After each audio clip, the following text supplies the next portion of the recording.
ನಾನು ಕೂಡ ಚೆನ್ನಾಗಿದ್ದೀನಿ, ನೀವು ಕೂಡ ಚೆನ್ನಾಗಿದ್ದೀನಿ ಅಂತ ಅಂದ್ಕೊಳ್ತಾ ನಾನಿವತ್ತು ಡೈಲಿ ಲಾಗ್ ಮಾಡೋಣ ಅಂತ ಫಸ್ಟ್ ವೀಡಿಯೋ ಮಾಡ್ತಾಯಿದ್ದೀನಿ. ಹಿಂದಿನ ದಿನ ರಾತ್ರಿನೇ ಹಿಟ್ಟೆಲ್ಲ ರುಬ್ಬಿಟ್ಟು ನೀಟಾಗಿ ಕಲಸಿಟ್ಟಿದ್ದೆ ಫ್ರೆಂಡ್ಸ್. ಬೆಳಗ್ಗೆ ದೋಸೆ ಹಾಕ್ಕೊಳ್ಬೇಕು, ನನಗೆ ಫಸ್ಟ್ ಶಿಫ್ಟ್ ಇರೋದ್ರಿಂದ ದೋಸೆ ಮಾಡ್ಕೊಂಡು ಹೋಗೋಣ ಅಂತ ಹೇಳ್ಬಿಟ್ಟು ಎಲ್ಲ ನೀಟಾಗಿ ಕಲಿಸ್ಬಿಟ್ಟು ನಾನು ಉಪ್ಪು ಮತ್ತು ಸೋಡಾ ಏನೂ ಹಾಕಲ್ಲ. ಉಪ್ಪು ಮಾರ್ನಿಂಗ್ ಹಾಕ್ಕೊಳ್ತೀನಿ, ಸೋಡಾ ಹಾಕೋದಿಲ್ಲ ಫ್ರೆಂಡ್ಸ್ ನಾನು. ಸೊ ಇದನ್ನೆಲ್ಲ ರುಬ್ಬಿಟ್ಟು ನೀಟಾಗಿ ರೆಡಿ ಮಾಡಿ ಇಟ್ಕೊಂಡ್ರೆ ಮಾರ್ನಿಂಗ್ ಬೇಗ ಎದ್ಬಿಟ್ಟು ಹೋಗ್ಬೋದಲ್ವಾ. ಸೊ ಅದಕ್ಕೋಸ್ಕರ ಬೆಳಗ್ಗೆ ಬೇಗನೆ ಎದ್ದು ಪೂಜೆ ಎಲ್ಲ ಮುಗಿಸಿದ್ದೀನಿ. ಇವತ್ತು ಗುರುವಾರ ಆಗಿರೋದ್ರಿಂದ ನಾನು ರಾಯರ ಪೂಜೆ ಮಾಡ್ತೀನಿ. ಸೊ ಬೆಳಗ್ಗೆ ಬೇಗ ಎದ್ದು ಎಲ್ಲ ರೆಡಿ ಮಾಡಿಕೊಂಡು ಪೂಜೆ ಮಾಡಿ ಎಲ್ಲ ರೆಡಿ ಮಾಡಿದ್ದೆ. ಸೊ ಪೂಜೆ ಮಾಡಿದಾದಮೇಲೆ ಒಂದು ವಿಡಿಯೋ ತೊಗೊಳ್ಳೋಣ ಅಂತ ತೊಗೊಂಡೆ ಫ್ರೆಂಡ್ಸ್. ನೋಡ್ತಿರ್ಬೋದು ನೀವು, ರಾಯರ ಪೂಜೆ ಮುಗಿದಾಗಿದ್ಮೇಲೆ ನೆಕ್ಸ್ಟು ನಾನು ಆಫೀಸಿಗೆ ಹೋಗಬೇಕು. ಫಸ್ಟ್ ಶಿಫ್ಟ್ ಇರೋದ್ರಿಂದ ಬೆಳಗ್ಗೆ ಬೇಗ ಎದ್ದು ಪೂಜೆ ಎಲ್ಲ ಮಾಡಿದ್ದೀನಿ. ನೋಡ್ತಿರ್ಬೋದು ನೀವು, ಇದು ನಮ್ಮ ಮನೆ ದೇವ್ರದ್ದು. ಮತ್ತು ರಾಯರು ಕೂಡ ಇದ್ದಾರೆ ನಮ್ಮ ಮನೇಲಿ.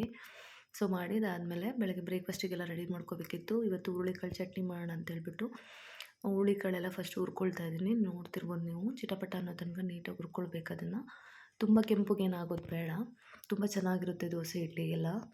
ನೀಟಾಗಿ ಹುರ್ಕೋಬೇಕು. ನೀಟಾಗಿ ಹುರ್ಕೊಂಡು ಇವಾಗ ಇದು ಒಂದು 10 ನಿಮಿಷ ಹುರ್ಕೊಳ್ಬೇಕಾಗುತ್ತೆ. ನೀವು ನೋಡ್ತಿರ್ಬೋದು ನಾನು ಹುರ್ಕೊಳ್ತಾ ಇದ್ದೀನಿ. ಸಿಮ್ಮಲ್ಲಿ ಇಟ್ಕೊಂಡು ಹುರ್ಕೋಬೇಕು, ಐ ಫ್ಲೇಮ್ ಮೇನು ಬೇಡ.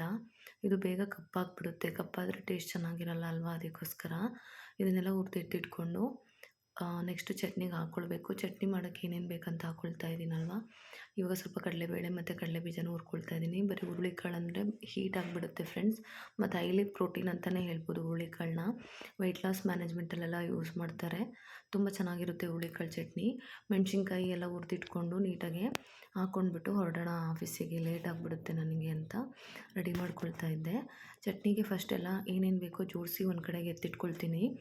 ನೋಡಿ, ಉಪ್ಪು, ಮೆಣಸಿನ್ಕಾಯಿ, ಬೆಳ್ಳುಳ್ಳಿ, ಹುಣಸೆಹಣ್ಣು ಸ್ವಲ್ಪ ತುರ್ದಿಟ್ಟಿಟ್ಕೊಂಡಿರೋ ಕಾಯೆಲ್ಲ ಹಾಕಿ ಎತ್ತಿಟ್ಕೊಂಡೆ ಸೈಡಿಗೆ. ಅದಾಗಿದ್ಮೇಲೆ ದೋಸೆ ಇಟ್ಟು ನೋಡಿ ರಾತ್ರಿ ಕಲಸಿಟ್ಟಿದ್ದೆಲ್ಲ ಎಷ್ಟು ಚೆನ್ನಾಗಿ ಉಬ್ಬಿ ಬಂದಿದೆ. ಹುಳಿ ಬರಲ್ಲ ಹಿಟ್ಟು, ನನಗೆ ಎಷ್ಟು ಬೇಕು ಅಷ್ಟು ಮಾತ್ರ ಬೆಳಗ್ಗೆ ಎತ್ತಿಟ್ಕೊಂಡು ಇನ್ನು ಬಾಕಿ ಫ್ರಿಜ್ಜಲ್ಲಿ ಇಟ್ಟಿರ್ತೀನಿ. ಇವಾಗ ನಾನು ದೋಸೆ ಹಾಕ್ಕೊಳ್ತೀನಿ. ನನ್ನ ತಂಗಿ ಹಸ್ಬೆಂಡಿಗೆಲ್ಲ ಮನೇಲೆಲ್ಲ ಅವ್ರಿಗೆ ಬೇರೆ ಬೇರೆ ಟೈಮಿಗೆ ಹಾಕ್ಕೊಳ್ಳೋದ್ರಿಂದ ನನಗೆ ಎಷ್ಟು ಬೇಕು ಅಷ್ಟು ಮಿಕ್ಸ್ ಮಾಡ್ಕೊಳ್ತಾ ಇದ್ದೀನಿ.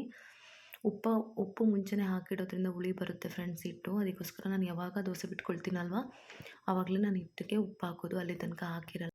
ಇವಾಗ ಒಂದೊಂದೇ ದೋಸೆ ಹಾಕ್ಕೊಂಡ್ಬಿಟ್ಟು ಹೊರಡಬೇಕು. ನನಗೆ ಆಲ್ರೆಡಿ ಟೈಮ್ ಆಗಿದೆ, ಇವತ್ತು 6:30 ಆಗಿದೆ ಫ್ರೆಂಡ್ಸ್ ಟೈಮು. ನಾನು 7ಗೆಲ್ಲ ಅಲ್ಲಿರಬೇಕು. ಸೊ ನಾನು ಇವಾಗ ದೋಸೆ ಹಾಕ್ಕೊಳ್ತಾ ಇದ್ದೀನಿ, ನೀವು ನೋಡ್ತಿರ್ಬೋದು. ಸೊ ದೋಸೆ ಹಾಕ್ಕೊಂಡು ಬಾಕ್ಸ್ ಎಲ್ಲ ಪ್ಯಾಕ್ ಮಾಡಿ ಆಫೀಸಿಗೆ ಹೊರಟು ಆಫೀಸಿಗೆ ಬರ್ತೀನಿ ಫ್ರೆಂಡ್ಸ್. ಇಲ್ಲಿಗೆ ಬಂದರೆ ಒಂದು ಪಾರಿವಾಳ ತುಂಬ ಇದೆ ನಮ್ಮ ಆಫೀಸಲ್ಲಿ. ನಮ್ಮ ಅಂಕಲ್ ಒಬ್ಬರಿದ್ದಾರೆ, ಆ್ಯಂಬುಲೆನ್ಸ್ ಡ್ರೈವರು. ಅವ್ರು ಪಾರಿವಾಳಗೆ ಫುಡ್ ಹಾಕ್ತಾ ಇರ್ತಾರೆ ಬೆಳಗ್ಗೆ ಹೊತ್ತು. ನೋಡಿ ಎಷ್ಟು ಪಾರಿವಾಳ ಇದೆ. ಇಷ್ಟಕ್ಕೂ ಅವ್ರ ಮನೆಯಿಂದ ತೊಗೊಂಡು ಅಕ್ಕಿ ಆಗಿರ್ಬೋದು, ಗೋಧಿ, ಚಪಾತಿ ಎಲ್ಲ ಕುತ್ಕೊಂಡು ಕಟ್ ಮಾಡ್ತಾರೆ ಫ್ರೆಂಡ್ಸ್. ಕಟ್ ಮಾಡಿ ಹಾಕ್ತಾರೆ. ನಿಜವಾಗ್ಲೂ ಇವು ಅಂಕಲ್ ಬಂದ ತಕ್ಷಣ ಬಂದುಬಿಡ್ತವೆ ಗೊತ್ತಾ. ಅದಾಗಿದ್ಮೇಲೆ ಒಂದು ಪೇಷಂಟ್ ಬ್ರೇಕ್ಫಾಸ್ಟ್ ಎಲ್ಲ ಮುಗಿಸಿ ಒಂದು ಪೇಷಂಟ್ ಶಿಫ್ಟಿಂಗ್ ಇತ್ತು. ಅದಾದಮೇಲೆ ಇಬ್ಬರು ಹೋಗ್ಬಿಟ್ಟು ನಾನು ನನ್ನ ಫ್ರೆಂಡ್ ಕಾಫಿ ಕುಡ್ಕೊಂಡು ಬಂದ್ವಿ. ಮತ್ತು ಮನೆಗೆ ಹೊರಟೆ. ಮನೆಗೆ ಹೋಗಿದ್ಮೇಲೆ ಪೂರ್ವಿ ರೆಡಿ ಇದ್ದ, ಹೋಮ್ವರ್ಕ್ ಮಾಡ್ಸಮ್ಮ ಅಂತ. ಹೋದ್ವಿ ಮನೆಗೆ ಇಬ್ಬರೂ. ಅವನಿಗೆ ನಾನು ಹೋಗಿದ ತಕ್ಷಣ ಅಮ್ಮ ಏನಾದರೂ ಮಾಡಿಕೊಡು ಅಂತಿರ್ತಾನೆ. ನೀನು ಫಸ್ಟ್ ಹೋಮ್ವರ್ಕ್ ಮಾಡು, ಆಮೇಲೆ ಏನಾದರೂ ಮಾಡಿಕೊಡ್ತೀನಿ ಅಂತ ಹೇಳ್ಬಿಟ್ಟು ಅವನಿಗೆ ಹೋಮ್ವರ್ಕಿಗೆ ಕೂರಿಸ್ತೀನಿ. ಇನ್ನು ಮಿಡ್ಲಲ್ಲಿ ಅವ್ನು ನನಗೆ ಏನಾದರೂ ಕೊಡು ಅಂತ ಕೇಳ್ತಾನೆ. ಮ್ಯಾಂಗೋ ಇತ್ತು ಮನೆಯಲ್ಲಿ, ಮ್ಯಾಂಗೋ ಕಟ್ ಮಾಡಿ ಕೊಟ್ಟೆ. ಸೊ ಅದನ್ನೇ ಅವ್ನು ತಿಂದಾಗಿದ್ಮೇಲೆ ಅವನು ಹೋಮ್ವರ್ಕ್ ಸ್ಟಾರ್ಟ್ ಮಾಡ್ತಾನೆ. ನಾನು ಸ್ವಲ್ಪ ಏನೇನು ಕೆಲಸ ಇರುತ್ತೆ ಮನೇಲಿ ಮಿಡ್ಲ್ ಮುಗಿಸ್ಬಿಡ್ತೀನಿ ಫ್ರೆಂಡ್ಸ್. ಫಸ್ಟ್ ಶಿಫ್ಟ್ ಇರೋದ್ರಿಂದ ತುಂಬ ಟೈಮ್ ಸಿಗುತ್ತೆ ಮನೆಗೆ ಹೋದ್ಮೇಲೆ. ಸಮ್ಟೈಮ್ಸ್ ಬೆಳಗ್ಗೆ ಬೇಗ ಎದ್ದಿದ್ದಾಗ ನಮಗೂ ನಿದ್ದೆ ಬರ್ತಿರುತ್ತಲ್ಲ, 1-2 ಅವರ್ ನಿದ್ದೆ ಮಾಡ್ತೀನಿ. ನೋಡ್ತಿರ್ಬೋದು ನೀವು, ಅವನು ಹೋಮ್ವರ್ಕ್ ಬರೀತಿದ್ದಾನೆ. ಕರ್ಸಿವ್ ಲೆಟರ್ ಬರೆಯೋ ಅಂದರೆ, ಇಲ್ಲ ನಾನು ನಾರ್ಮಲ್ ಲೆಟ್ರೇ ಬರಿತೀನಿ ಅಂತ ಅವ್ರ ಅಮ್ಮನಿಗೆ ಫೋನ್ ಮಾಡೆಲ್ಲ ಹೇಳ್ತಾ ಇದ್ದ. ಅವ್ರ ಅಮ್ಮ ಹೇಳಿದ್ರೇ ಅವ್ನು ಕೇಳೋದು, ನಾನು ಹೇಳಿದ್ರೆ ಕೇಳಲ್ಲ. ಅದಾಗಿದ್ಮೇಲೆ ಏನಾದರೂ ತಿನ್ನಬೇಕು ಅಂತ ಇದ್ದ. ಅದಕ್ಕೆ ಚಾಕ್ಲೇಟ್ ಡಿಪ್ ಅಂತ ಒಂದಿದೆ, ಅಲ್ಲಿ ಹೋಗ್ಬಿಟ್ಟು ಚಾಕ್ಲೇಟ್ ಡಿಪ್ ತಿನ್ಕೊಂಡು ಬಂದ್ವಿ. ನೋಡ್ತಿರ್ಬೋದು, ಅವನಿಗೆ ಈ ಥರ ಹೊಸದೇನಾದರೂ ನೋಡಿಬಿಟ್ರೆ ಟ್ರೈ ಮಾಡೋ ತನಕ ಅವ್ನಿಗೆ ಸಮಾಧಾನನೇ ಇರಲ್ಲ ಫ್ರೆಂಡ್ಸ್. ಅಮ್ಮ ಏನಾದರೂ ಟ್ರೈ ಮಾಡೋಣ, ಏನಾದರೂ ತಿನ್ನಬೇಕು ಅಂತ ಹೇಳ್ತಾನೆ ಇರ್ತಾನೆ. ತಿನ್ಕೊಂಡು ಬಂದು ಒಂದು ರೀಲ್ಸ್ ಮಾಡು ಅಂತ ಹೇಳಿದೆ. ಒಂದು ರೀಲ್ಸ್ ಮಾಡೋಣ ಅಂತ ಕುತ್ಕೊಂಡು ಅವನ ಜೊತೆ ರೀಲ್ಸ್ ಮಾಡಿಸ್ದೆ ಫ್ರೆಂಡ್ಸ್. ಮತ್ತು ಟೈಮ್ ಆಯಿತು, ಡಿನ್ನರ್ ಮಾಡಿ ಮಲ್ಕೊಂಡೆ.